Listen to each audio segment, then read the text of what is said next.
ഇതെന്താണെന്ന് മനസ്സിലായില്ലേ? തുളസി ഇലയാണ്. കിള്ളി പറിച്ചെടുത്തിട്ട് ഇത്രേ കിട്ടിയുള്ളൂ. ഇപ്പം എന്താ മഴയൊക്കെ പെയ്തിട്ട് ഒന്ന് ചെറുതായിട്ടൊന്നായി വരുന്നേ ഉള്ളേ. നല്ലപോലെ കരിഞ്ഞായിരുന്നു. ഇതാ തുളസി ഇല കൊണ്ട് ഇന്ന് നമ്മളൊരു ഹെൽത്തി ജ്യൂസ് ഉണ്ടാക്കി കഴിച്ചാലോ? എങ്ങനെയാണെന്ന് നോക്കാം, വായോ. തുളസി ഇലയല്ലവേ, ഇലയൊക്കെ അടത്തി കൊണ്ടുവന്നിട്ടുണ്ട്. ഇനിയിപ്പം നമുക്കിതിൻ്റെ നീര് കിട്ടണം. അതിനിപ്പം മിക്സിയിലിട്ട് അരച്ചേ പറ്റുള്ളൂ. കുറച്ച് വെള്ളവും കൂടി ഒഴിച്ച് ഒന്ന് അരിച്ച് എടുത്ത് കൊണ്ടുവരാവേ.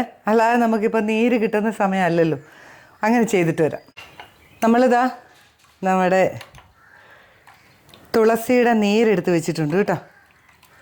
ഇനി നമ്മൾ ഇതാ ലിഫി കേരള ആനിയമ്മ തന്ന തേനായിരുന്നേ. അപ്പോൾ ടേസ്റ്റ് നോക്കാം, നല്ലതാണോ എന്ന്.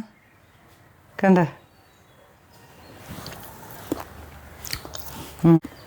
നല്ല തേനാട്ടോ. ഇനി നമുക്ക് ജ്യൂസ് ഉണ്ടാക്കാം. ഇതാ ആദ്യം തന്നെ ഞാൻ ഒരു ഗ്ലാസ് ഉണ്ടാക്കി കാണിക്കുന്നതാണ്. നിങ്ങളുടെ വീട്ടിൽ എത്ര പേരുണ്ടോ അതിനനുസരിച്ച് ഉണ്ടാക്കണം. കുഞ്ഞുങ്ങൾക്കൊക്കെ ശരിക്കും നല്ലതാണ്. ഞാൻ ദാ ഒരു ഗ്ലാസ്സിന് 2 സ്പൂൺ എടുത്തു കേട്ടോ. അതുപോലെ തന്നെ ചെറുനാരങ്ങ നീരാണ്, അതും ഒരു 1.5 സ്പൂൺ എടുത്തുള്ളൂ. ഇനി നമുക്ക് തേൻ, അത് മധുരത്തിന് ആവശ്യത്തിന് എടുത്തോണേ. ഇനിയിപ്പോൾ തേനില്ലാത്തവരാണെങ്കിൽ ഇല്ലേ പഞ്ചസാര ചേർത്തോ കേട്ടോ. ഇതിപ്പോൾ ഇത്രയും നല്ല ഹെൽത്തി ആയതുകൊണ്ടാണ്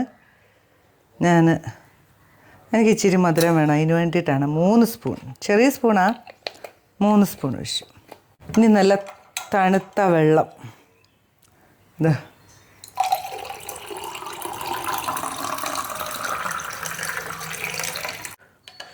ഒന്ന് മിക്സ് ചെയ്തു. വേണ്ട, ഇനി കുടിക്കാം. കുഞ്ഞുങ്ങൾക്കൊക്കെ കൊടുക്കുകയാണെങ്കിൽ, കഫക്കെട്ടൊക്കെ ഉള്ള കുഞ്ഞുങ്ങളാണെങ്കിൽ തണുത്ത വെള്ളം ഒഴിവാക്കിയിട്ട് കൊടുക്കുക കേട്ടോ. ഈ നമ്മൾ മൺകലത്തിലൊക്കെ വെള്ളം എടുത്ത് വെക്കത്തില്ലേ, ആ വെള്ളം കുഴപ്പമില്ല. അതല്ല, ഇച്ചിരും കൂടെ നല്ല സ്ട്രോങ് കുടിക്കണമെങ്കിൽ ഈ വെള്ളത്തിന് പകരം സോഡ ഒഴിച്ച് കുടിച്ചോ, അടിപൊളിയാണ്, നല്ലൊരു സുഖമാണ്.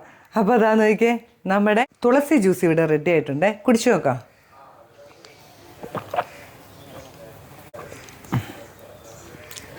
സൂപ്പർ ടേസ്റ്റാണ് കേട്ടോ. എന്താ പറയുക, നല്ലതുമല്ലേ, ദാഹവും മാറും, ആരോഗ്യത്തിനും നല്ലതാണ്. ഉണ്ടാക്കി നോക്കണം കേട്ടോ. എന്നിട്ട് അഭിപ്രായങ്ങളൊക്കെ പറയണേ. അപ്പം പുതിയൊരു വീഡിയോ ആയിട്ട് ഞാൻ വരുന്നതായിരിക്കും. ബൈ.